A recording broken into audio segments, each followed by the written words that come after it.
Mesdames, Messieurs, bonsoir, bienvenue sur France 3, Pays de la Loire. Quelle sera la future présidente ou le futur président de votre département? Nous allons voter les 20 et 27 juin prochains. Et France 3 se mobilise pour vous donner les clés de ce scrutin et vous présenter les enjeux des élections et les programmes des formations politiques dans chacun des 5 départements de votre région, avec des débats réalisés en partenariat avec Ouest France. Que proposent les candidats? Quelles sont leurs priorités? Dans une heure, nous nous intéresserons à la Sarthe, mais tout de suite, place au débat consacré à la Mayenne, débat dont vous pouvez retrouver les temps forts et le replay en flashant ce QR code en bas de votre écran. Rosemarie Bertolome, bonsoir. Vous êtes la directrice départementale de Ouest France en Mayenne et avec vous, nous allons interpeller les candidats sur différentes thématiques.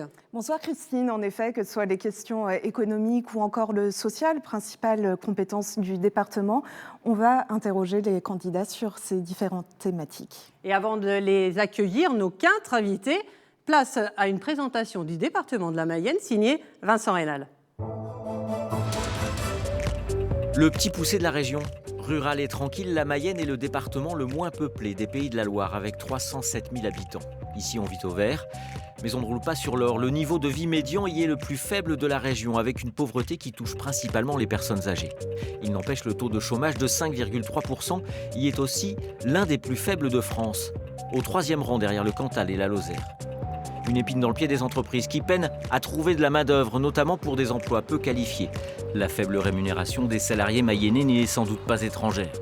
Dans les années à venir, il faudra donc attirer des personnes en âge de travailler, faire évoluer les métiers, dans un département où la croissance de la population est bien trop paresseuse. Les décideurs politiques devront encore accompagner la population vieillissante, densifier l'accès aux soins. Le budget départemental est de 358 millions d'euros, dont un gros tiers, 125 millions, doit être consacré au social. L'autre gros morceau de ce budget, les investissements, record en 2021, à hauteur de 87 millions d'euros, au premier rang desquels les travaux routiers pour 29 millions. Un peu plus de 20 millions d'euros sont consacrés à la jeunesse, dont 6,8 millions pour la modernisation des collèges publics. Le président sortant, Olivier Richefou, est candidat à sa propre succession. Également président du service départemental d'incendie et de secours, ce droitiste modéré ne devrait pas prendre un coup de chaud dans ce département historiquement à droite où la gauche ne cesse de décliner. Pas de véritable enjeu. À suivre de près, le Rassemblement national présent dans tous les cantons qui pourrait bien devenir la seconde force politique du département. Et nos invités nous ont rejoints, invités à débattre 4 représentants des principales formations politiques, 4 hommes. Bonsoir messieurs. Bonsoir. Bonsoir madame. Bonsoir. Christophe Langouette, vous représentez La République En Marche, vous êtes le maire de Cossé-le-Vivien et vous êtes candidat sur ce canton. Et face à vous, un autre binôme, un homme, une femme, c'est la loi, binôme étiqueté et Rassemblement national. Jean-Michel Cadenat, pour le Rassemblement national, vous êtes candidat sur le canton de Mêlée-du-Maine, sur lequel se présentent 2 autres binômes, un à droite, un à gauche. Antoine Caplan, vous représentez l'Union de la gauche et des écologistes. Vous êtes adjoint au maire de Laval, vous êtes candidat sur le canton de Laval 1. Et face à vous, 2 autres binômes du centre et du Rassemblement national. Et enfin, Olivier Richefou pour l'Union de la droite et du centre, président sortant et candidat à Saint-Berthevin, canton sur lequel se présentent 2 autres binômes de la gauche et du Rassemblement national. Olivier Richefou, on va d'abord parler politique et on va rentrer tout de suite dans le vif du sujet. Il y a eu de la zizanie dans votre majorité. Elisabeth Doineau, une de vos conseillères, a même demandé votre démission. On l'écoute, vous lui répondez juste après. J'expliquais que j'avais avalé suffisamment de couleuvres, que sans doute ma parole n'avait pas été respectée et surtout mon engagement politique qui se situe sur l'honnêteté, la sincérité. On vous a prêté des ambitions présidentielles. Vous êtes clair, vous ne vous présenterez pas à la présidence. Je n'ai pas fait ça dans cet objectif-là. En fait, c'est une relation humaine qui s'est dégradée, une confiance qui n'existait plus. Et en réalité, moi, je veux défendre les Mayennaises et les Mayennais. Et j'estime aujourd'hui que le président du conseil départemental est plutôt sur... comment dirais-je, la défense de son image plutôt qu'il ne soit au service des Mayennaises et des Mayennais. Elisabeth Doineau vous reproche un échec du dialogue social avec les agents de la solidarité du département. On y reviendra plus tard. Sur le plan politique, est-ce que vous ne pensez qu'à vous et derrière vous à la présidence de l'Association des départements de France, Olivier Richoux?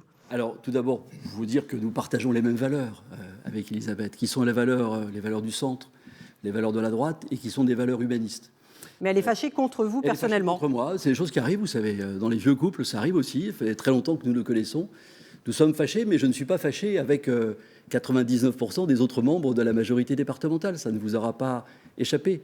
Donc je crois qu'il y a une brouille personnelle sur une mésentente sur la façon de mener les dossiers, notamment sur les façons essentielles de mener les dossiers du conseil départemental dans le domaine des solidarités, où je pense que son investissement a peut-être été un peu modeste. Mais quand on cumule, vous savez, des fonctions de sénatrice qu'elle remplit admirablement bien et des fonctions exécutives au conseil départemental, c'est pas facile. Donc une pierre dans le jardin d'Elisabeth Doineau sur le cumul des mandats. J'ai beaucoup d'amitié pour elle, mais le constat est qu'il y a une difficulté personnelle entre nous. Ça ne doit pas rejaillir sur le fonctionnement de la majorité, et c'est le cas, puisque si vous observez, l'ensemble de la majorité reste unie derrière moi. C'est ce que nous allons voir, Rosemarie. En effet, Christophe Langouette, vous êtes le binôme d'Elisabeth Doineau. Vous êtes abstenu lors du vote du budget supplémentaire lundi dernier. Est-ce que vous avez basculé dans l'opposition ? Non. On n'a pas basculé dans l'opposition. On relève plus d'une alternative qui a fait jour en fin de mandat à l'issue de certains constats qui étaient défavorables à la gouvernance du président sortant. La question qu'il faut peut-être poser, c'est pourquoi Elisabeth Doineau en est arrivée là. C'est une femme qui est élue depuis 35 ans sur le territoire. C'est une femme qui incarne la Mayenne et ses collègues sénateurs en parlent très bien. Ils savent très bien qu'elle vient de la Mayenne. Elle porte haut les couleurs de ce département. Ça n'est pas juste personnel, comme le dit Olivier Richoux ? Je vais terminer, si vous voulez. Rapidement. Et c'est une femme qui a été élue sénatrice parmi 12 candidats à 67% par les élus du département.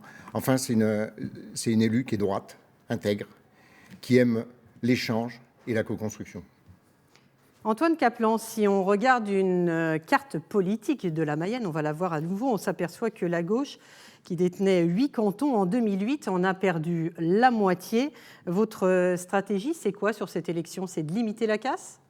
Effectivement, nous n'avons aujourd'hui que 4 conseillers départementaux sur 34, mais nous avons connu des municipales où nous avons su créer la surprise à Laval avec Florian Bercot. Nous avons su conforter également nos responsabilités à Mayenne avec Jean-Pierre Le Scornet. Donc l'objectif dans cette élection, pour nous, c'est d'être davantage représentés demain au conseil départemental, de porter une voix plus forte avec nos valeurs, la solidarité, l'écologie, la responsabilité, la laïcité. C'est ça l'enjeu de cette élection. Et je pense que... L'enjeu, ce n'est pas la présidence du département, clairement. Nous verrons le soir du second tour. Pour l'instant, c'est le premier. Et l'enjeu, c'est bien de convaincre les Mayennais d'aller voter, de se mobiliser. Et puis, surtout, l'enjeu, c'est d'agir pour eux ensuite. Et donc, nous verrons pour ça le soir du deuxième tour.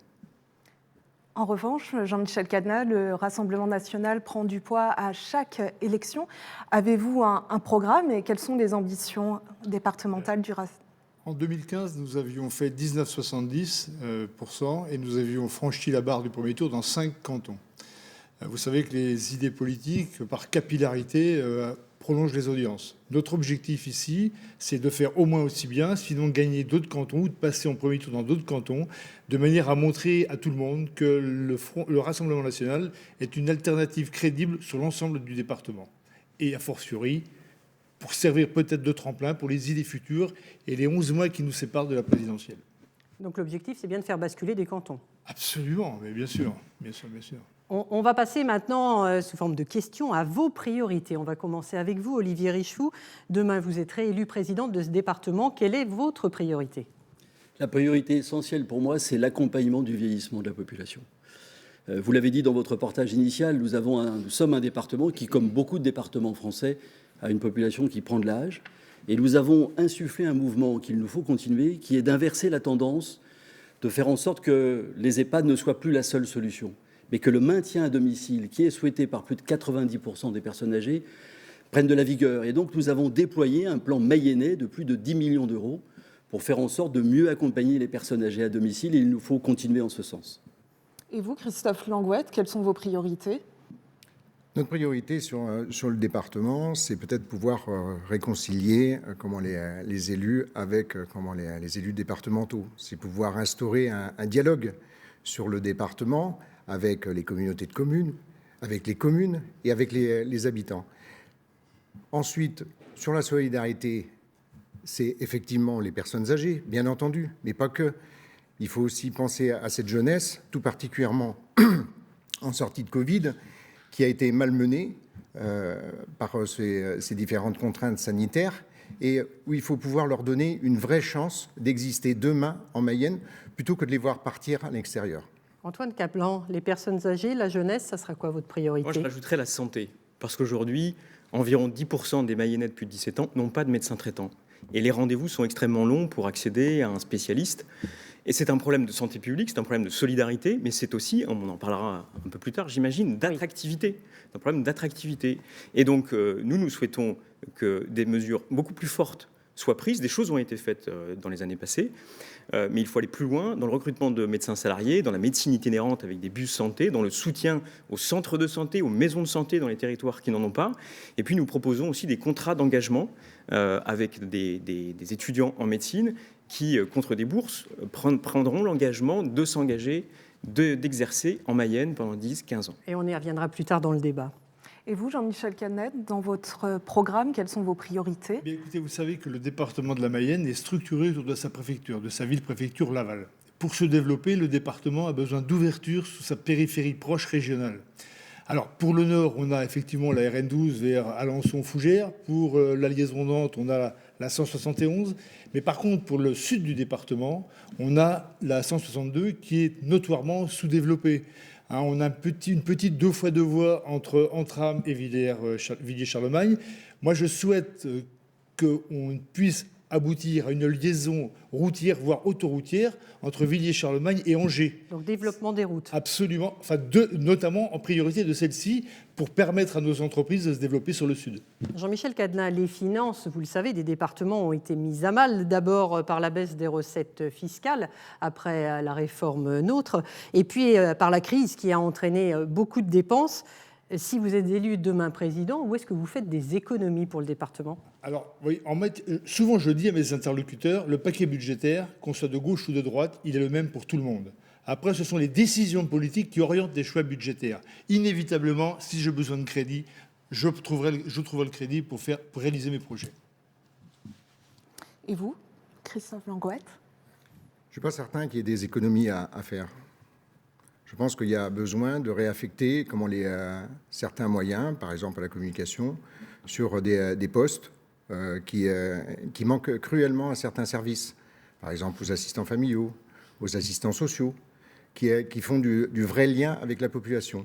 Sur les assistants familiaux, moi je sais, de par mon travail, que ces enfants, si on ne s'en occupe pas, si on ne les éduque pas, si on ne les accompagne pas dans un milieu familial qui leur permet d'avoir des repères, eh bien comment on les retrouvera à 25 ans au RSA. C'est avant qu'il faut agir, c'est pas après. Donc pas d'économie. Antoine Caplan, il faut faire des économies de fonctionnement, d'investissement ou pas du tout ? Le département aujourd'hui est en bonne santé financière. 45 millions d'euros d'économies d'excédent chaque année. Oui, il n'est pas endetté du tout, ce département. L'enjeu, c'est probablement de réduire les dépenses en matière de communication, qui sont trop importantes, au bénéfice, effectivement, des solidarités. Le département a connu 2 mouvements sociaux ces 6 derniers mois. Il n'en avait pas connu depuis 20 ans. Donc, effectivement, il faut mettre davantage de moyens pour les assistants familiaux, pour les psychologues, pour les enfants. C'est un enjeu vraiment considérable pour l'avenir du département. Olivier Richoux, en effet, le département se porte bien ? Moi, je suis d'accord avec tout le monde, parce qu'il n'y a pas d'économie à faire. Pourquoi il n'y a pas d'économie ? Vous l'avez dit, je crois que le département, j'ai pris la suite de Jean Arthuis. Et Jean Arthuis n'est pas connu pour être un dépensier. Je crois ne pas l'être non plus, et en tout cas faire la bonne dépense au bon moment. Et puis nous avons une santé financière qui se porte bien grâce à à une activité qui a redémarré, l'activité économique, vous l'avez rappelé tout à l'heure. Quand on a un faible taux de chômage, on a des dépenses sociales plus modestes que les autres. Et puis on a un immobilier qui se porte bien. Vous avez notamment peu d'allocataires du RSA dans votre département. On a un peu plus de 3500 allocataires du RSA, ce qui fait de nous le 3e département de France à avoir le plus faible nombre d'allocataires. Et puis on a une dynamique immobilière. Alors on n'est pas la Vendée ou la Loire-Atlantique en matière de droit de mutation à titre onéreux, mais ça se passe plutôt bien. Et ce sont vos recettes fiscales. Et on a plutôt, c'est la seule recette fiscale que nous avons aujourd'hui, et elle se porte plutôt bien. Donc pas d'inquiétude pour les Mayennais, nous avons les moyens de mener notre politique, et toute notre politique, y compris celle de communication, sur laquelle nous reviendrons. Alors vous êtes d'accord, pas d'économie, mais des choix politiques, malgré tout, par rapport à ce budget de 358 millions d'euros. Nous allons maintenant plus précisément nous intéresser à vos propositions. Le budget de la Mayenne, je le disais, 358 millions d'euros, dont plus d'un tiers est consacré à l'action sociale et à la solidarité.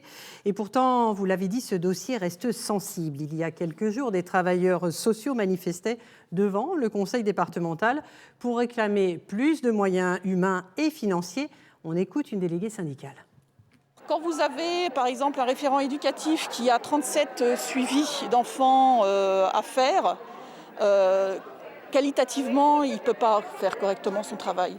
Quand vous avez une puère qui vous indique qu'il faut qu'elle choisisse parmi les enfants quels sont ceux qu'elle va pouvoir faire vacciner parce qu'il n'y a pas suffisamment de créneaux, ce n'est pas entendable non plus. Les demandes du premier mouvement, ce n'était pas uniquement sur des moyens humains, c'était aussi sur des structures pour que des enfants qui ont des problèmes psychiatriques, psychologiques, qui ont des gros handicaps, c'était justement pour qu'il y ait des structures qui se mettent en Mayenne pour pouvoir accompagner dignement ces personnes et pour avoir des moyens supplémentaires humains pour pouvoir justement répondre à l'ensemble des Mayennais. Olivier Richefou, suite à une première manifestation, c'était en décembre, vous avez créé 15 postes. Les manifestants, il y a quelques jours, ont réclamé 43 pour ne plus être en souffrance. Pourquoi ne pas faire plus ? Moi, je veux d'abord leur rendre hommage, parce qu'ils font un travail extrêmement difficile.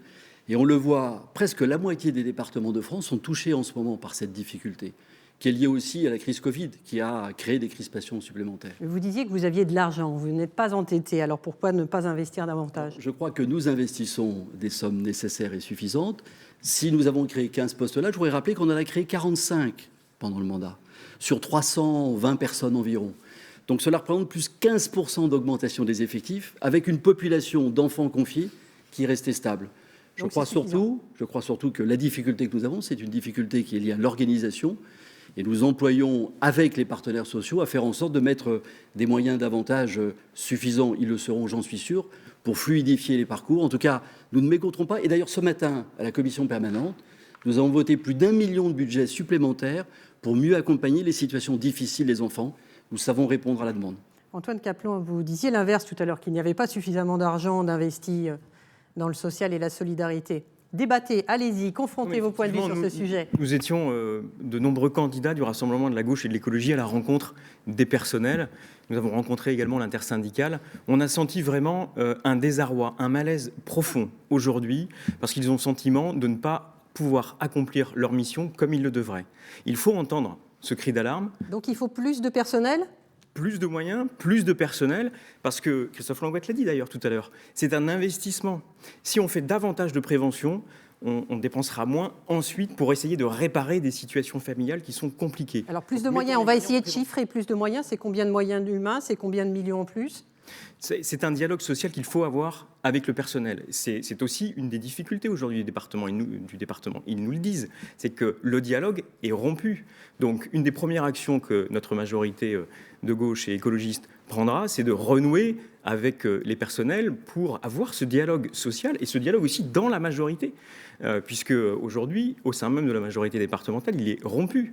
Donc c'est comme ça qu'on veut avancer collectivement.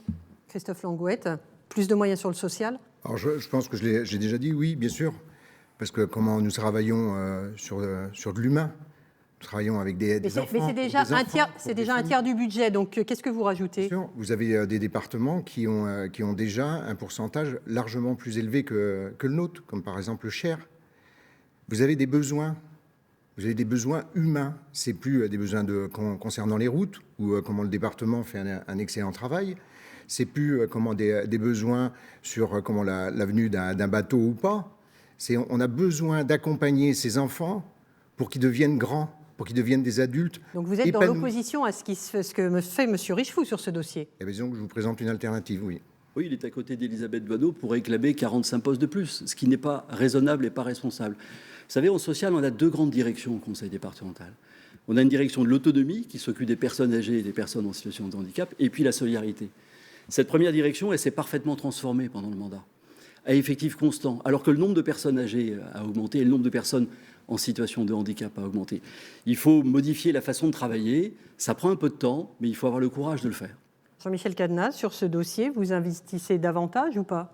Bien, écoutez, ce qui pêche actuellement, effectivement, au niveau de l'aide sociale à l'enfance, c'est peut-être les structures. Vous savez qu'on a 220 familles d'accueil et on n'a plus que 2 centres d'hébergement pour les jeunes en difficulté ou qui ont des problèmes psychiatriques. Donc je pense que là, il y a un effort à faire pour la structure d'hébergement. Alors inévitablement, il faudra trouver de l'argent.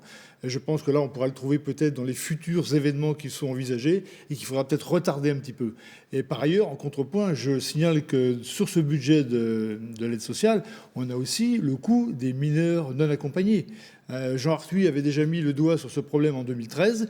Le département a payé 3,3 millions d'euros pour 230 mineurs non accompagnés. Je sais que ça relève de la politique de l'État, mais il n'en reste pas moins que c'est de l'argent qui aurait pu être utilisé dans le cadre de l'aide sociale. Donc 230 mineurs isolés sur 307 000 habitants. Oui. Monsieur Cadenaz, vous avez raison, ça relève de la politique de l'État. Oui, absolument. Toutefois, les mineurs non accompagnés, là aussi, on travaille sur de l'humain. Et pourquoi ne pas proposer un parcours de formation, les accompagner dans la durée, de façon à ce qu'on ait une véritable intégration dans notre pays? Ils ne demandent que ça pour la plupart. Bien entendu que vous trouverez toujours des cas d'exception, mais dans une grande majorité, les mineurs non accompagnés demandent à être intégrés, à trouver une formation, à trouver un travail et à être épanouis comme on l'est tous comme en France. Est-ce que vous voulez que je vous donne un chiffre ? Allez-y. Nous avons à peu près entre 200 et 250 mineurs non accompagnés depuis 4 ans, un chiffre relativement stable. Aujourd'hui, sur les 250, nous en avons plus de la moitié qui sont des majeurs, donc des gens qui pourraient être mis à la rue, mais nous ne le faisons pas. Parce que, comme vient de le dire M. Langouette, nous les accompagnons parce qu'ils sont dans des parcours vertueux. Et moi, je m'honore. C'est-à-dire dans des formations. Ils sont dans des centres d'apprentissage, ils sont en train d'apprendre un métier. Et donc, tous ceux qui sont là pour apprendre un métier et s'insérer dans la société, nous allons au-delà de notre obligation et je m'en réjouis. Et j'en suis fier. Ça représente plus de 130 jeunes aujourd'hui qui ont plus de 18 ans, que nous pourrions mettre à la rue et nous ne le faisons pas parce qu'ils sont dans une voie vertueuse. En revanche, ceux qui ne respectent pas les règles de la République, ceux-là, à 18 ans, nous en séparons. Antoine Caplan. Il est quand même sur cette question. Le tract que j'ai trouvé indigne, et je ne suis pas le seul, que diffuse aujourd'hui le Front National sur cette question des mineurs isolés étrangers avec des chiffres qui sont faux. Aujourd'hui, il y a un collectif d'avocats qui a déposé une plainte contre le Rassemblement national pour incitation à la discrimination et à la haine. Aujourd'hui, vous faites campagne sur cette question en ne proposant rien pour la Mayenne, rien pour les territoires. Et je trouve ça, voilà, je voulais le dire ici, assez indigne. Il y avait quoi sur ce tract, Antoine Caplan ? Je l'ai ici. Un chiffre qui est faux. Ce que je peux vous dire, c'est que... Dites-nous ce qu'il y avait sur ce tract, parce que nous, on ne sait pas. Une chose, il dit que chaque aménat coûte 40 000 euros aux contribuables mayennais. C'est faux, il coûte 14 000 euros. Mais le chiffre de 40 000 est un chiffre national. Oui, ce n'est pas notre habitude de fonctionner en Mayenne. Nous avons l'habitude de fonctionner en tenant compte des chiffres réels. Non, mais il y avait quoi dans votre tract, Jean-Michel Cadenaz ? Je le ramenais un si j'avais su. Il disait quoi ? Vous devez savoir ce qu'il disait, votre tract. En fait, précisément ce que M. Caplan vient de dire. Les mineurs isolés coûtent 40 000 euros par an à l'État. C'est 3 milliards d'euros sur le budget de l'État. Et ça a été 3,5 millions, enfin 3,3 millions pour le département. Mais...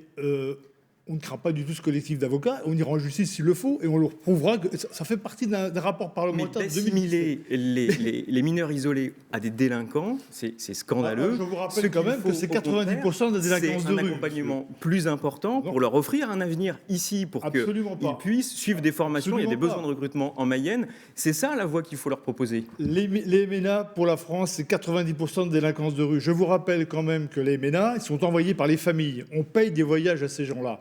Parce que la loi permet de faire venir les parents et les collatéraux. Vous imaginez, dans des familles polygames, vous imaginez une immigration encore incontrôlée. Et quand on parle de sécurité, on ne veut jamais envisager l'immigration.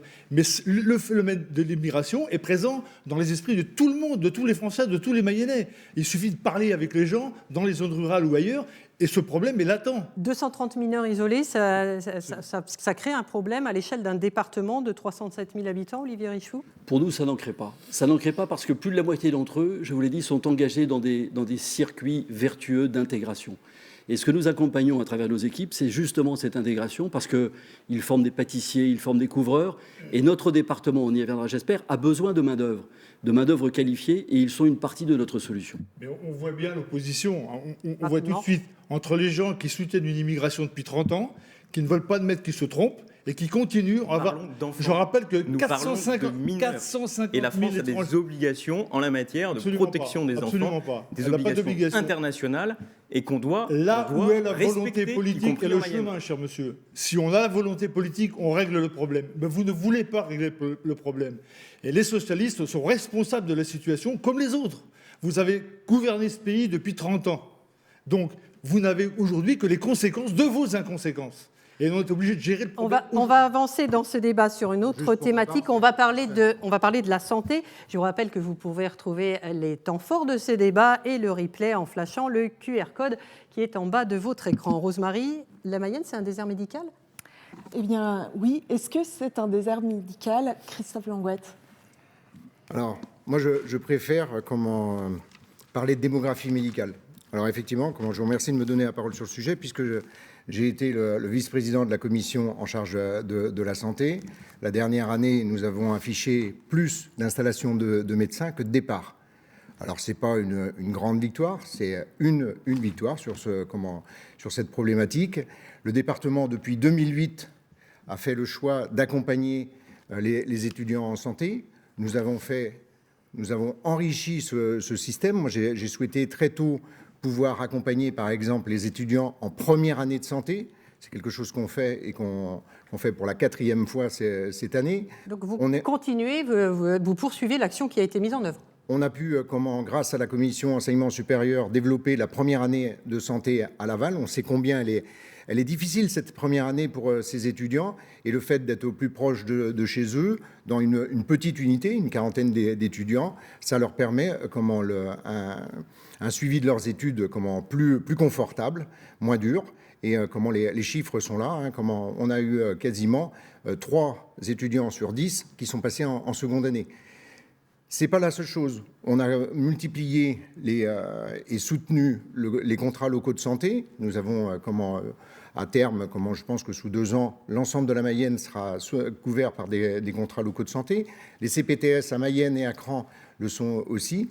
Et il faut pouvoir développer des liens administratifs avec la fac de Rennes, de façon peut-être à établir des liens plus évidents géographiques entre les universités et les étudiants. Antoine Kaplan, sur ce dossier, vous proposez quoi pour que, aujourd'hui, 20% des Mayennais n'ont pas de médecin généraliste? 10%? 10%. Nous proposons déjà une action beaucoup plus volontariste. Des choses ont été faites, effectivement, ces dernières années, mais des choses manquent qui sont expérimentées dans d'autres départements. Par exemple, l'Orne a testé le recrutement de médecins salariés. Nous proposons la même chose, d'ailleurs en nous appuyant sur ce que souhaite faire Guillaume Garot à la région demain, s'il est élu.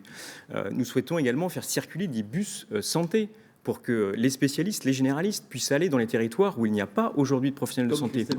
Nous proposons également un soutien beaucoup plus important aux centres de santé, aux maisons de santé et aux centres hospitaliers également, qui sont vraiment au cœur normalement du système de santé. On a des hôpitaux qui sont parfois vieillissants et le département, il est dans son rôle aussi pour les... Donc le département n'en fait pas assez sur la santé, c'est ce que vous dites. Exactement. Olivier Richefou. Moi, d'abord, je voulais vous dire que Christophe Langouette, qui est l'élu en charge de ce dossier, a parfaitement fait le job pendant le mandat. Et ce qu'il vous a dit, je dis la même chose. Et que les choses ont été très bien faites. Ce n'est pas suffisant. On ne peut pas se contenter... Donc sur ce dossier, il est dans votre majorité. On ne peut pas se contenter d'un Mayennais sur 10 qui n'a pas de médecin traitant. C'est la moyenne nationale. Ce n'est pas réjouissant. Et donc, il faut intensifier. Alors, nous le faisons avec des partenaires. Moi, je ne suis pas bloqué sur quelles que soient les méthodes de recrutement des médecins. On travaille avec la Mutualité française qui... avec notre intermédiaire, a fait un très bon travail sur le recrutement de médecins pour aller sur salariés. des zones prioritaires. Exactement. Nous sommes en train de travailler, par exemple, avec le Pays de Loiron en ce moment, qui a une difficulté de recrutement de médecins, pour faire en sorte que ce qu'on appelle le centre Henri Dunant, qui déploie des médecins salariés, retraités et des internes, puisse se développer sur ce nouveau territoire, comme il l'a fait à Vienne-la-Joëlle et à Javron précédemment. Donc vous remettez les médecins retraités au travail en Mayenne? Oui, on en a une quinzaine, ça fonctionne très bien, ils sont très heureux et c'est une formule qui commence à faire école dans d'autres départements. Jean-Michel Cadenas, sur ce dossier, vous remettez au travail les retraités, vous embauchez des étudiants, vous leur offrez des bourses, qu'est-ce que vous faites? Alors effectivement, nous avons 552 médecins généralistes en Mayenne, un tiers a plus de 60 ans, et la moyenne d'âge est de 53 ans, donc c'est vrai qu'il y a un vrai problème. Nous avons proposé, nous, de solliciter les jeunes internes pour faire leur stage d'internat dans les zones où il y a des difficultés. Mais je rejoins effectivement M. Richefou sur le principe des retraités qui reprennent du travail en échange de déduction de charges, par exemple. C'est un excellent moyen de retrouver un petit peu d'oxygène dans le domaine. Et puis de développer également les maisons médicales, ça me paraît être la piste à suivre pour l'instant. Il y en a combien? 28 en ce moment, c'est ça? Oui, et vous avez...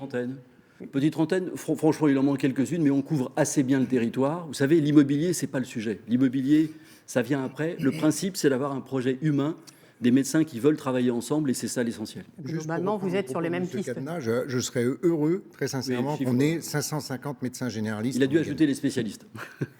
Ah oui, ça c'est possible. Effectivement, vous avez raison. Là, il ne faut pas confondre, parce qu'il y a aussi un besoin à ce niveau, c'est-à-dire qu'on a travaillé énormément sur les médecins généralistes, mais il y a aussi toutes les spécialités dont on manque, un cardiologue, dermatologue, etc. Comment on parle des chirurgiens dentistes, des orthophonistes. Il y a pas mal de professionnels de santé qui manquent encore. Il faut continuer, poursuivre et augmenter l'action du département sur le sujet de la santé, qui reste primordial et qui n'est pas forcément une compétence d'un département, mais nous avons choisi de le prendre. Oui, et puis la santé, avoir des médecins, c'est aussi faire un département attractif, vous le disiez, Antoine Caplan. Nous allons d'ailleurs poursuivre ces débats, écouter vos propositions. Auparavant, je vous propose d'écouter ces réactions recueillies à Laval sur l'action du département. Écoutez, moi je trouve qu'il n'est pas si mal que ça, notre département. Donc à part faire revenir plus de jeunes couples pour dynamiser un peu tout ça, ce serait parfait. Qui continuent sur leur lancée, parce qu'il y a quand même pas mal de choses qui se sont faites. Est-ce que les routes, ça vous va, le réseau routier? Le peu de kilomètres qu'on fait, moi, ça me va, moi.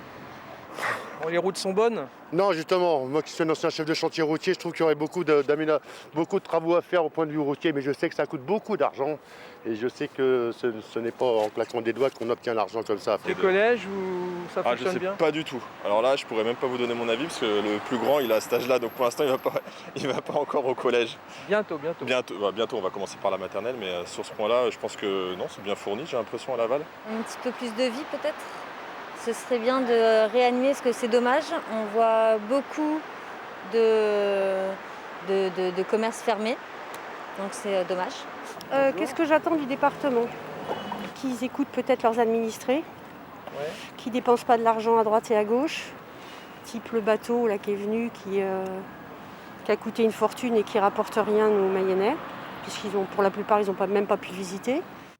Alors je pense que la dame en question n'a pas pu visiter le bateau dont elle parle, c'est celui de Maxime Sorel, skipper du Vendée Globe, que le département finance à hauteur de 200 000 € par an. Est-ce que c'est une bonne campagne de communication pour la Mayenne? Un bateau qui va autour du monde, Olivier Richefou, franchement? Moi, ce que je constate d'abord, c'est qu'en 1 heure, les 5000 places de visite ont été prises lorsqu'il s'agit de faire visiter ce bateau. Nous avons fait un sondage par Harris Interactive, qui n'est pas un petit institut de sondage, qui a interrogé plus de 600 Mayennais. 91% des Mayennais interrogés sont satisfaits de cette action et 91% des Mayennais nous ont dit il faut continuer. Pourquoi? Parce que notre département a besoin d'une image nouvelle. Et cette image nouvelle, elle passe par une stratégie d'attractivité et une stratégie de marque. Et la marque, c'est la marque Mayenne et on en est fiers parce que les Mayennais sont fiers de leur département. Antoine Caplan, excusez-moi, Rosemary. Selon vous, c'est une gabegie? Je pense que le département il a effectivement besoin de communiquer parce que nos entreprises, on l'a dit tout à l'heure, elles ont des difficultés à recruter dans de nombreux secteurs. Donc il faut communiquer. Mais je pense qu'il faut avoir une communication moins coûteuse et plus efficace parce que communiquer sur un bateau pour un département rural comme le nôtre, c'est un peu étonnant. Et ensuite, les sommes qui sont engagées sont extrêmement importantes. 600 000 €. On vient d'apprendre il y a quelques jours que c'était 400 000 € dans les années qui viennent. C'est trop ? C'est trop, effectivement. Je pense qu'on a plus intérêt à faire une communication ciblée, par exemple à destination des familles en région parisienne, des familles dans les métropoles de l'Ouest, qui aujourd'hui, en plus à la faveur du déconfinement, souhaitent une autre qualité de vie. On a plutôt intérêt à cibler sur ce public-là pour mettre en avant ce que sont nos atouts. Enfin, on a tous la fierté ici d'être mayennais, on a une qualité de vie extraordinaire, des loyers abordables. Et donc, il faut s'adresser à ce public. Et puis, l'attractivité, c'est pas la bonne façon de s'adresser à lui.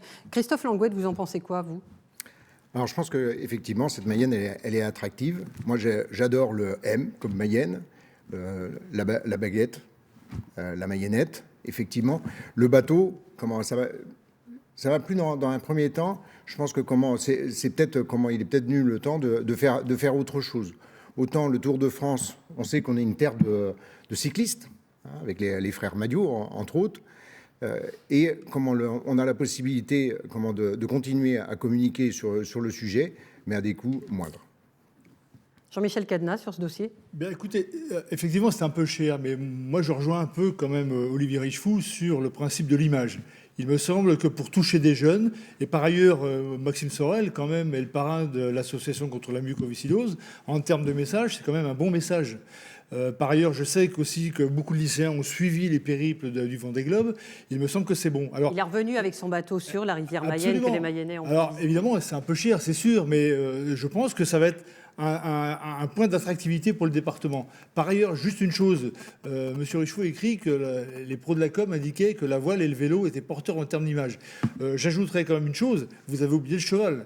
Nous sommes un département de cheval, et moi j'aimerais qu'on ajoute dans l'image du département le cheval, puisque nous avons non seulement des chevaux de course, mais nous sommes aussi un conservatoire du cheval de trait mayennais, Parcheron, qui a absorbé le trait mayennais. Donc moi je suis assez favorable à cette campagne qui a été menée. Vous êtes plutôt d'accord. Rapidement. Juste un mot en complément. C'est 1/1000 de notre budget. 1/1000 de notre budget. Et les spécialistes disent c'est vélo ou voile. La voile, c'est 200 ou 300 000 euros. Pour être partenaire sur un maillot d'une équipe cycliste qui fait le Tour de France, c'est 6 à 7 millions d'euros. Voilà. Donc c'est un investissement très raisonnable et qui est porteur d'image pour le département. Rosemary, on va parler d'un... La majorité des dépenses de communication concernent les Mayennais eux-mêmes. C'est-à-dire que ce sont des dépenses qui sont réalisées dans le département vis-à-vis des Mayennais et pas vers l'extérieur. Cher Antoine. Je pense que l'attractivité passe par le soutien à nos villes, Cher Antoine, à Laval, à Mayenne, à Château-Gontier. L'attractivité d'un territoire aujourd'hui, elle passe par la ville-préfecture, par les chefs-lieux. Donc il faut aussi, je pense, que l'attractivité soit pensée avec les villes. Et les contrats de territoire qui sont mis en place, il sur faut lesquels on a davantage de injecté 100 coopération. millions d'euros pendant le mandat. Les contrats de territoire pour aider les projets des communes, 100 millions d'euros. Juste un mot, une campagne de pub dans le métro, on en a vu plein, ça coûte 400 000 euros. Enfin voilà, soyons raisonnables. Rosemary, il y a un autre investissement qui fait grincer des dents, ou qui a fait grincer des dents, c'est l'espace Mayenne. En effet, les 42 millions investis dans l'espace Mayenne, le plus gros investissement de l'histoire du département. Antoine Caplan, qu'en pensez-vous ? C'est un chantier qui a vu son coût exploser. Parce qu'initialement, quand le contrat de redynamisation de site de défense au moment du départ du 42e a été signé, c'était 9 millions d'euros pour un espace événementiel, puis 20 millions d'euros, puis 40 millions d'euros, et puis on a appris qu'il fallait rajouter 1,2 million d'euros, notamment pour l'éclairage. C'est beaucoup. Alors heureusement, on a passé à département agglomération un accord pour que le sport puisse effectivement puisse demain occuper l'espace Mayenne, parce que les coûts de location sont très, très importants, avec également un déficit d'exploitation pour le département situé entre 800 et 1 million d'euros chaque année. Donc l'enjeu pour l'espace Mayenne, c'est maintenant de l'ouvrir aux Mayennais, aux artistes, aux clubs, au public aussi, pour avoir des tarifs qui soient abordables. Mais c'est un outil pour l'attractivité. Jean-Michel Cadenat, vous en pensez quoi ? Trop d'argent ? Non, absolument pas. Il ne faut pas donner dans la demi-mesure. Cet espace Mayenne pour le spectacle et pour le sport, on l'attendait depuis 30 ans. Moi, jeune ado, j'aurais rêvé d'avoir un espace Mayenne. Vous êtes tous d'accord avec ce qu'a fait Olivier Richefou, finalement ? Écoutez, on s'oppose sur les choses importantes, mais quand c'est bien, il faut le dire. Moi, je trouve que pour le département, c'est une belle vitrine, et ça va drainer aussi des gens qui vont venir de la périphérie du département, et ça peut être bon pour les commerçants. Non, moi, je dis bien, parfait, et pour les Mayennais, c'est très bon. Christophe Langouet, un bon point aussi pour Olivier Richefou sur l'espace Mayenne ou pas ? Un bon point pour le conseil départemental, à coup sûr. hein, c'est l'image de la Mayenne. Là, pour le coup, c'est l'image de la Mayenne, c'est de la communication, mais à destination des Mayennais et des Mayennaises. C'est le plus important. C'est au service des habitants, de l'attractivité du département. Et pourtant, il y a encore 15 000 emplois non fournis dans ce département. Donc ça ne suffit pas à les attirer. Comment vous faites, vous, si demain vous êtes élu ? Alors je pense qu'il faut vraiment faire un gros travail avec l'ensemble des collectivités. Quand je dis l'ensemble des collectivités, c'est ce que je disais tout à l'heure en introduction, c'est avec les communes, les EPCI, les entreprises, les associations, faire ce travail tous ensemble de façon à attirer, à être plus attractif, à mesurer, à travailler ensemble. C'est pas un homme qui décide tout seul de ce qui est bon pour le département. Donc là, c'est la gouvernance de M. Richefou que vous remettez en question. Ça, c'est vous qui le dites. Non, vous dites que ce n'est pas un homme. Donc si ce n'est pas un homme, c'est une équipe. Olivier Richefou. Oui. Non, moi, je crois, à travers ce qui est dit, que l'attractivité, c'est un sujet essentiel pour faire venir cette population nouvelle dont nous avons besoin. On a besoin de talent. On a besoin d'attirer. Vous avez besoin de 15 000 personnes pour fournir des emplois. Et oui, parce qu'on a aujourd'hui... Pourquoi vous ne les trouvez pas ? Pourquoi ils ne viennent pas en Mayenne ? L'entreprise Bridor que j'ai rencontrée il y a quelques semaines me dit nous avons choisi de ne pas faire notre nouvelle ligne ici parce que nous n'arrivons pas à recruter. C'est quoi Bridor ? Dites-nous. Bridor, c'est une entreprise qui fait de la viennoiserie industrielle surgelée et qui est un grand groupe qui a choisi en Ille-et-Vilaine de faire son développement là où elle est originaire. Donc je crois qu'on a besoin. Non, moi, il y a un sujet qui m'inquiète, je vais vous le dire. Vous l'avez dit un peu avec Espace Mayenne, c'est la frilosité de notre partenaire principal aujourd'hui, qui est la ville de Laval et Laval Agglomération. Cette frilosité, elle se ressent à deux niveaux. Le premier, vous l'avez évoqué, c'est cette reculade sur la gestion d'Espace Mayenne. On va assumer notre responsabilité, nous allons prendre en charge le déficit, parce que cet outil de plus de 40 millions, il est indispensable pour l'attractivité du département. Mais deuxième élément, c'est l'enseignement supérieur. On va y venir. Réponse d'Antoine Caplan. L'accord qui a été passé entre le département et l'agglomération pour la gestion de l'espace Mayenne, il va tout simplement permettre à ce que le sport, il ait sa place dans l'espace Mayenne. Parce que ce qu'on nous a expliqué quand on est arrivé, c'était que l'espace Mayenne allait être réservé à l'économique et au culturel, et que le sport aurait eu la portion congrue. Donc le soutien que l'agglomération va apporter au club sportif pour le permettre d'accéder à cet équipement est un bon accord pour le département et pour l'agglomération. Donc aujourd'hui, ensuite, nous attendons aussi du département un soutien beaucoup plus fort sur nos projets. On a un nouveau maire, Florian Bercaud, qui a énormément de projets pour sa ville, à commencer par la rénovation de la place du 11 novembre. C'est la place principale de la ville, de l'agglomération, du département. Voilà un beau projet pour le département. Le soutien de la place principale, de la rénovation, des cœurs de quartier, des centres-bourgs. On attend le département aussi sur l'attractivité sur ces questions. Pourquoi vous n'y allez pas ? Parce qu'il y a une divergence politique ? Parce que Laval a basculé à gauche ? Olivier Richefou ? Non, parce que la façon de fonctionner est la même quand le maire précédent s'appelait François Zocchetto. Ce sont des règles qui ont été définies par l'ensemble des élus du conseil départemental. Je rappelle cette enveloppe de 100 millions d'euros à destination. Elle est très équilibrée entre les territoires. Et moi, je ne veux pas privilégier une ville plus qu'une autre. Je tiens à ce que les choses soient très équilibrées. Vous savez, les centristes, ils sont habitués à être équilibrés. Il nous reste une grosse dizaine de minutes pour connaître votre opinion sur d'autres sujets. Quelques questions courtes, réponses courtes, que vous nous expliquiez si vous êtes pour ou contre. C'est parti. Pour ou contre le financement de la Holberton School, qui est une école privée dédiée au métier du numérique, et l'UCO, qui est l'université privée. Est-ce que c'est au département de financer le privé ? Christophe Langouette. Alors, je pense que le département peut aider. Le département, comme je vous le disais tout à l'heure, doit accompagner cette jeunesse de façon à ce qu'elle puisse se former en Mayenne. Là, vous avez parlé de l'UCO et d'une autre école. Moi, je vais peut-être aborder la notion de l'alternance. Ça importe peu, selon vous. Oui, de l'alternance et au niveau licence et master en pro, de façon à ce qu'on ait vraiment des lieux où ces jeunes Mayennais et Mayennaises puissent se former et ça puisse correspondre aux besoins et aux attentes des entreprises. Parce qu'on en est là. Lorsqu'on dit qu'on a 15 000 emplois en attente, alors effectivement, il y a des emplois non qualifiés, mais pas que. On a besoin d'emplois qualifiés. Moi, lorsqu'on fait campagne, c'est tous les jours qu'on nous dit « mais on n'a pas assez de personnes qui répondent aux sollicitations des entreprises. Réponse rapide sur ce sujet, Jean-Michel Cadenat, pour ou contre le financement par le département d'écoles privées? Pour, de manière à ce que le département joue un rôle de facilitateur. Vous savez qu'on a un déficit de filières universitaires longues, mais également de préparation de classe prépa. Ça a été relevé par un dossier INSEE du mois de mars 2021. Donc c'est pour ça que moi je soutenais le projet de Technocampus qui avait été proposé et pour lequel certains s'étaient engagés. Donc moi je dis oui, le département doit aider. Antoine Kaplan, la ville et l'agglo sont plutôt contre. Si vous êtes élu conseiller départemental. Le département et l'agglomération, ils soutiennent aujourd'hui déjà l'enseignement supérieur privé. On va investir 4,5 millions d'euros pour l'ESTACA, pour l'agrandissement de l'ESTACA. Donc c'est un faux débat. Nous, ce que nous disons, c'est priorité au projet pour l'enseignement supérieur public, parce que c'est l'enseignement supérieur qui est le plus accessible aujourd'hui dans les coûts pour les étudiants. Et puis la grande différence avec ce qui se passait précédemment, c'est qu'aujourd'hui, on a une conjonction de projets d'enseignement supérieur. Pour la Mayenne, c'est une bonne nouvelle. On a l'école de design, Holberton, vous l'avez cité, l'école 42 et les projets de l'université du Mans.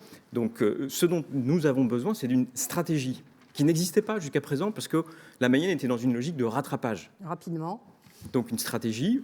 Florian Berco, en lien avec la Mayenne et la région, a rencontré l'ensemble des acteurs de l'enseignement supérieur et nous allons définir une feuille de route et j'espère qu'il y aura du consensus autour de cette feuille de route pour soutenir le développement de l'enseignement supérieur. Donc vous êtes prêt à mettre plus d'argent? Plus d'argent, oui, pour avoir plus d'étudiants. On a évoqué à l'instant les difficultés de recrutement de nos entreprises, les difficultés aussi de nos jeunes Mayennais pour accéder au diplôme. Donc bien évidemment, il faut qu'on en fasse plus pour l'enseignement supérieur. Vous n'en faites pas assez pour l'enseignement supérieur, finalement, Olivier Richoux. Si, mais on ne veut pas le faire seul. Et il est normal que Laval Agglomération joue le jeu. Mais vous savez la difficulté, c'est qu'UCO, il y a un bien que C. c'est entre le département et Laval Agglomération. Oui, UCO, il y a un C qui veut dire catholique. Oui. Et quand on a une majorité socialiste et communiste à Laval, c'est une majorité qui n'est pas prête à voter des sujets parce que c'est un enseignement privé confessionnel. Moi, je crois que c'est inacceptable. Dans un autre domaine, l'école du design à Nantes, on est à Nantes ici, attend une réponse pour le 9 juin pour ouvrir l'année prochaine son institut. Eh bien, elle attend le 9 juin. On est encore dans la guerre de l'école, dans la guerre de l'école privée publique. Nous avons dit oui pour l'école design, qui est une école privée, certes, mais qui n'est pas confessionnelle. Malheureusement, la réponse est toujours attendue de la part de Laval. Rosemarie, les routes, avant de finir ce débat. En effet, durant ce mandat, il y a eu le retour de certaines routes à 90 km/h, environ 200 km. Est-ce que vous reviendrez sur cette décision, Christophe Langouette? Pour ma part, non. Tout simplement parce que j'utilise la départementale 771 tous les jours, entre Cossé-le-Vivien et Laval. Et elle est équipée correctement, une bonne largeur, une bonne visibilité, comme la plupart des départements, comme toutes les départementales qui sont passées à 90. Ça a été fait dans ce cadre-là. Jean-Michel Cadenat, est-ce que ça a été une bonne décision? Oui, vous savez que la loi LOM orientation sur les mobilités nous permet de retrouver cette vitesse de 90 qui a été faite sur 268 km sur 3600 du département. Moi, j'y suis favorable pour une raison simple, c'est que 2 Mayennais sur 3 utilisent le véhicule pour aller au travail. Et que par ailleurs, quand vous posez la question à un citadin, prenez-vous votre voiture pour aller à la gendarmerie, un citadin va vous dire à 55% oui. Mais un rural va vous répondre 87% oui. Donc quand vous touchez à la voiture, aux normes ou à l'équipement ou à la vitesse, vous touchez les populations des zones rurales. C'est la raison pour laquelle je reviendrai, quand ce sera possible, en fonction de la loi et en liaison avec le Conseil départemental de sécurité routière, sur cette vitesse à 90, partout où ce sera possible. Antoine Kaplan, sur ce sujet. Il faut conserver la limitation à 80 km/h, parce que d'abord c'est une mesure de sécurité, et c'est ensuite une mesure écologique importante. Ce que nous avons dit, c'est là où c'était possible, là où les analyses de sécurité ont montré qu'il était possible de revenir à 90 km/h, nous étions favorables à ce retour. Je pense que c'est une position équilibrée qu'il faut maintenir. Olivier Richoux, vous regrettez ce choix? C'est ce que nous avons fait. Je voulais juste dire que c'est un choix qui appartient au président du département, par arrêté. Je n'ai pas voulu l'exercer seul et je l'ai fait partager par l'ensemble de la majorité en laissant chacun s'exprimer et la majorité s'est exprimée en ce sens. Moi, je pense que partout où l'on peut mettre à 90 raisonnablement, il faut le faire. Nous l'avons fait sur 7% du réseau routier, mais nous allons continuer à le faire au fur et à mesure des aménagements complémentaires que nous réaliserons. Je vous propose un dernier tour de table avant de nous quitter. Il reste un peu plus de 4 minutes d'émission. Je vous rappelle que vous pouvez retrouver les temps forts de ce débat et le replay en flashant le QR code qui est en bas de votre écran. Pouvez-vous nous dire quelle sera votre première mesure si vous êtes élu? On commence par vous, Christophe Langouette, si vous êtes élu à la présidence de ce département. Peut-être instaurer du dialogue. du dialogue avec les élus, avec les agents du département, un vrai débat, que ça soit pas fait dans le secret d'un bureau, qu'on puisse en session débattre sur tel ou tel sujet, de façon à ce qu'il y ait réellement un vote. Antoine Caplan, sur ce sujet, si vous êtes élu, première mesure. Nous souhaitons qu'à la rentrée de septembre, dans les collèges, il puisse y avoir une tarification progressive à partir de 1 €, parce qu'aujourd'hui, ça coûte extrêmement cher à des familles. Pour 2 collégiens, c'est quasiment 1 000 € par an. Ça pèse très lourd. Moi, j'ai rencontré dans des porte-à-porte que j'organise des familles monoparentales pour qui c'est une vraie difficulté. On l'a mis en place à la ville de Laval la rentrée dernière, contre d'ailleurs l'avis des représentants des familles politiques qui sont représentés ici. On le mettra en place au département. J'ai vu que c'est une mesure qui faisait consensus. Maintenant, ça faisait plus de 10 ans que la gauche le demandait au département. Je suis heureux qu'on ait été entendu, mais que de temps perdu. Jean-Michel Gatna, si vous êtes élu président de ce département, votre première mesure? Eh bien, écoutez, je demanderai un moratoire sur l'éolien, parce que je considère que c'est une escroquerie à la fois intellectuelle et écologique. Mais je soutiendrai les énergies renouvelables, notamment le fameux projet LIF qui est sur Changé et Aron, qui permet d'obtenir... C'est quoi ce projet, en quelques mots? Eh bien, ça permet d'obtenir de l'hydrogène à partir de l'électrolyse de l'eau sans rejet carbone. Et donc, en 2022-2023, la société pourra produire du biogaz et de l'hydrogène. Je pense que l'énergie renouvelable de demain, c'est l'hydrogène, mais ce n'est pas l'éolien. Absolument, l'éolien est complètement anti-écologique. Amener de l'éolien, vous amenez automatiquement une énergie fossile, parce qu'elle ne fonctionne que 21% du temps. Elle est extrêmement chère, elle favorise les lobbies, et aucun fabricant ni société d'exploitation n'est française. Donc ça profitera à tous nos concurrents, mais jamais aux entreprises françaises. Non, c'est pour les sociétés françaises. Absolument pas. Olivier Richefou, moratoire sur les éoliennes, si vous êtes réélu. Juste une remarque sur ce que vient de dire Antoine Caplan, représentant de la gauche écologique et solidaire. Nous, on fera le repas à 1 €, mais sans augmenter le prix de 4 €. Alors qu'à Laval, ils sont passés le prix de 4 à 5 €. Nous, on n'augmentera pas les prix. C'est faux. Voilà, on n'augmentera pas les prix. Et moi, ma première mesure, elle est simple, c'est d'augmenter les rémunérations des personnels qui travaillent dans les aides à domicile, parce que nos personnes âgées en ont besoin, et il faut absolument augmenter ces rémunérations pour rendre ces métiers plus attractifs. On a besoin de s'occuper de nos anciens. C'est la fin de ce débat. Je vous remercie, messieurs, d'avoir participé à cette émission, d'avoir éclairé nos téléspectateurs. J'ai remarqué que sur beaucoup de domaines, vous étiez quand même dans une belle unanimité et que les points de divergence n'étaient pas toujours très faciles. Entre Laval Agglomération et on sent bien entre le département, hein, ça coince de temps en temps. Et puis il y a la question des mineurs isolés qui effectivement fait aussi fraction sur ce débat.